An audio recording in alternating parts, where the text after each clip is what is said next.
In this video, I'm going to be showing you how to change the text size on the new iPhone 16 Pro Max. It's really easy to do. As you can see, all my texts are a lot smaller right here.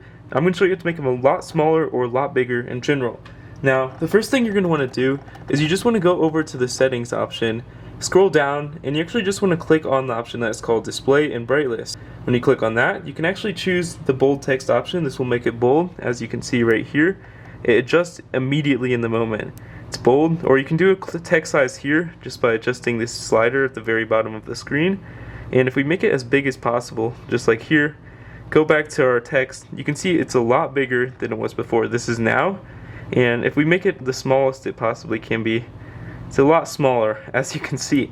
And that's how you adjust the text size. If you want to adjust the keyboard, such as the text thing, click on display zoom, and you can choose larger text or default. And we'll basically make everything a lot larger. And yeah, that's easy to do with that.